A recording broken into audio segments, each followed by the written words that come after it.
सदा अति प्यार से यह आत्मा धरती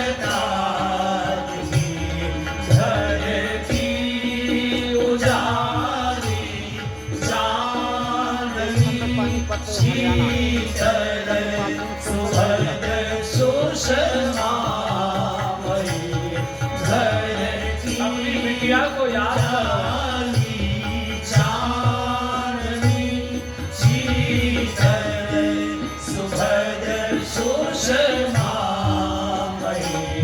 गंगा पुनीता यह सुनीता शिक्षिता करुणामयी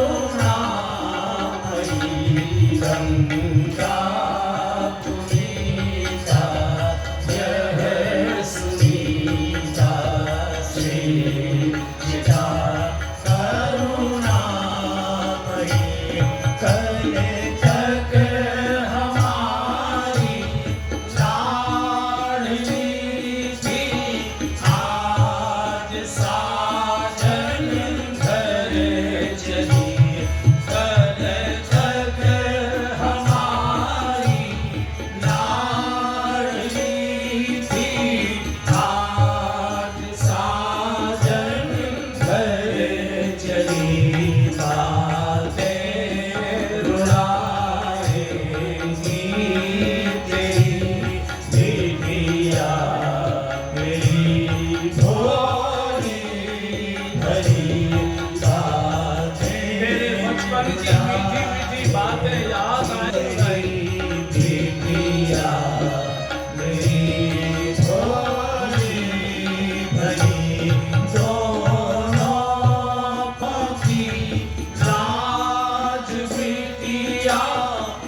सुख दुख सभी तुझ पाएंगे धीरज न खोना बात में सुख दुख सभी तुझ पाएंगे धीरज न खोना बात में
ऐसा सुंदर चित्र, ऐसा सुंदर दर्शन किया है। बेटिया आंखों के सामने खड़ी दिखाई देती, जिन्होंने अपनी बेटियों की शादियां की हैं और हाथ पकड़कर उनको डोली में बिठाया, उन पिताओं को बेटियां दिखाई देने लगती है कि मेरी बेटी, मैं रो रहा हूँ, पीठ थपथपाकर हाथ पकड़कर पुचकार कर बुला कर डोली में बिठाते जा। भाग्यशाली पिता के आंगन में बेटी जन्म लेती है, अभागी के यहाँ बेटी नहीं आया करती। बेटी के कारण से पिता भाग्यवान बनता है। किसी लड़के के सामने सौभाग्य शब्द नहीं लिखा जाता, बिटिया के नाम के आगे सौभाग्यवती लिखा जाता है। बेटी जब जन्म लेकर आती है तो पिता के 100 भाग्य जाग जाया करते हैं बेटी के आगे। भाग्यशाली को बेटी जन्म लेकर आई। यहाँ से बारात जनक जी रोते रोते रोते लौट गए। सुनना जी के पास बैठकर पुरानी पुरानी जानकी जी की बचपन की क्रीड़ाएं, उनकी बातें, उनकी तोतली भाषा चर्चा करते रो रहे हैं। बार बार सुनैना जी जैसे कोई माँ अपनी साड़ी के पल्ले से रोते बच्चे के आंसू पोंछती है, ऐसे ही सुनैना जी रोते जनक जी के। देखिए पत्नी के 4 संबंध होते हैं। गुरु जी मना करते हैं। पति के पत्नी से 4 संबंध होते हैं। पितु, मातु, सहायक, स्वामी, सखा, 5 संबंध हो गए। पितु, मातु, सहायक, स्वामी, सखा। जब शादी होकर आते हैं तो सखा होते, एक साथ खाते, एक साथ बैठते, उन्होंने उनके मुख में टुकड़ा दिया, उन्होंने उनके मुख में टुकड़ा दिया। पितु, मातु, सहायक, स्वामी, सखा। फिर वो सहायक हो जाती है, कारोबार में साथ देती है। आपको फैक्ट्री जाना है उससे पहले आपके कपड़े तैयार करा देगी, प्रेस करा देगी। आप कहीं बाहर जा रहे हैं तो अटैची लगा देगी, नमकीन नाश्ते वगैरह सब रख देगी। वो सहायक हो जाती है। पितु, मातु, सहायक, स्वामी, सखा। फिर कुछ दिनों के बाद पिता हो जाती है। घाटा हो गया, दिक्कतें हो गई, आदमी सुस्त हो जाता है, घबरा जाता है, बिस्तर पर आकर लेट जाता है, सिर पकड़कर सोफा पर बैठता है। पत्नी कहते घबराओ मत, नफा नुकसान होता रहता है, चिंता मत करो, चलो आगे बढ़ो, मेरा जो जेवर है बहुत पहन लिया, फिर बना लेंगे, लगाओ इसको काम में। वो पिता की तरह धैर्य देती है, सहारा देती है, साथ के पितृमातु, सहायक, स्वामी। और 40 वर्ष के ऊपर माँ पति की स्वामी हो जाती है, मालिक हो जाती है। वो एक मिनट का हिसाब देगी। फैक्ट्री से तो इतने बजे निकले थे, बीच में कहाँ गए, कहाँ बैठे थे, क्या खा के आए हो, क्या पी कर आए हो। वो स्वामी, वो रक्षक हो जाती है। पितृमातु, सहायक, स्वामी, सखा, तुम ही एक नाथ हमारे। ये पत्नी के संबंध है बंधु, वो केवल भोग के लिए नहीं है, वो हमारे पुरुष के रूप में जो हमको जीवन मिला है, इसको साधने के लिए है और इस जीवन को जीते जीते भगवान की ओर बढ़ाने के लिए है। इसलिए पत्नी ही धर्म कर्म करवाती है, रोकर, जीक कर, लड़कर, झगड़कर, भूखी प्यासी रहकर मैंने व्रत किया है, चलना पड़ेगा, दर्शन करते हैं, वहां दान करते हैं, वहां भंडारा कराते हैं। तो वो एक, इसलिए पत्नी को धर्म पत्नी कहा गया है। पति के नाम के आगे धर्मपति नहीं लिखा जाता, उसका धर्म से क्या संबंध है। जो नंबर 2 और नंबर 3 में डूबा है उसका धर्म से क्या लेना देना है। पत्नी ही धर्म पत्नी होती है, उन्हीं के कारण से धर्म बचा हुआ है। जो कुछ भी है, चाहे आपके घर में धर्म बचा है, चाहे तीर्थों में धर्म बचा है, चाहे कथाओं में धर्म बचा है, चाहे जीवनों में धर्म बचा है, माताओं बहनों के कारण से बचा हुआ है। और उसको उनके साथ उसको लगना पड़ता तो नहीं लेता, कोई बात नहीं। भाव को भाव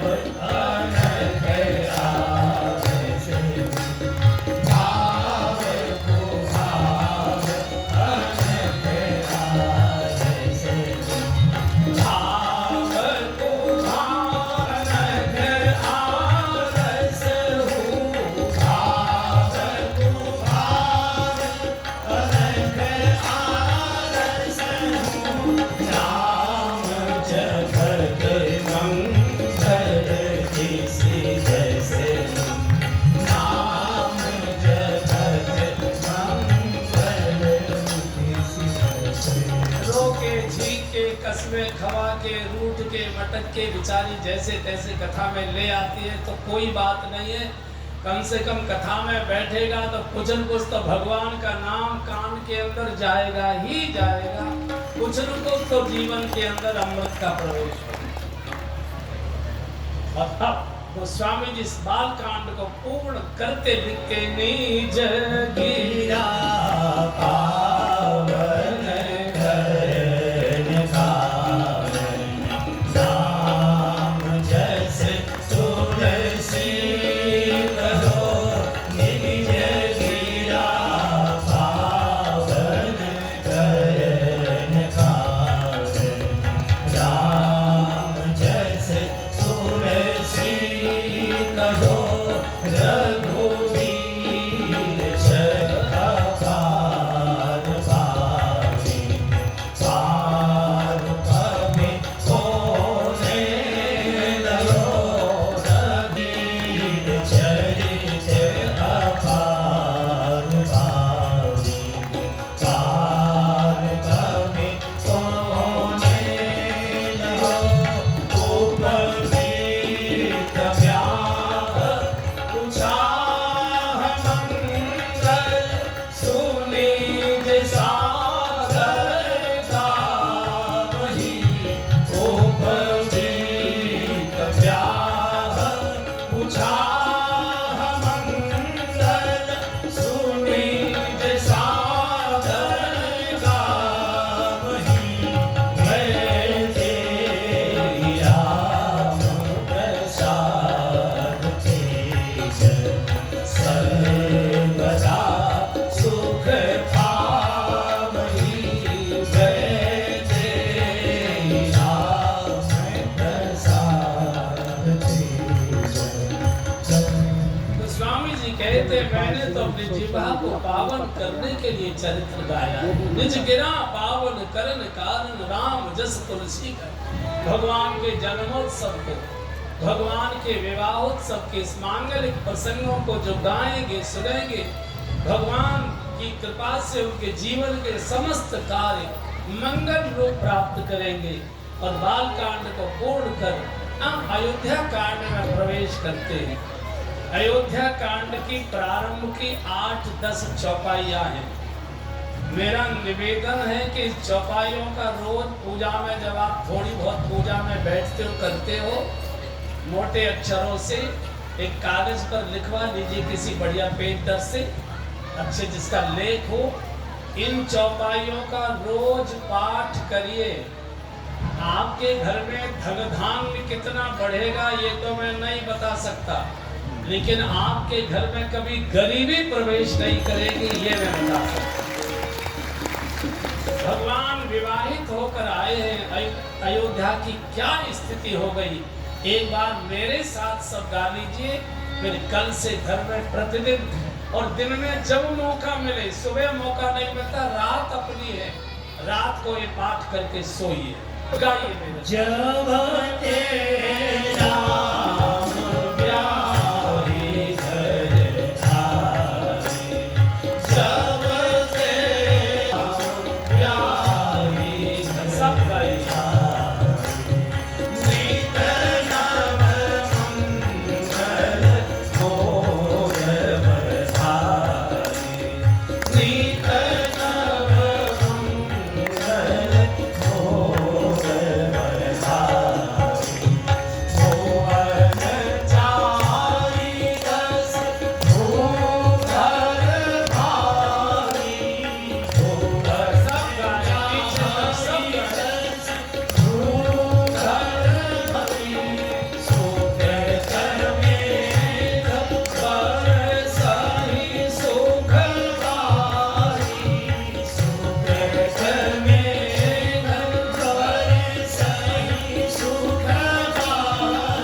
होकर श्री अवध आए, तब से अयोध्या में आनंद की, सुख की, समृद्धि की, संपत्ति की घनघोर वर्षा होने लगी। सुकृत मेघ बरसै सुख बारी, पुण्यों के मेघ दिन रात अयोध्या में सुख की वर्षा कर रहे हैं।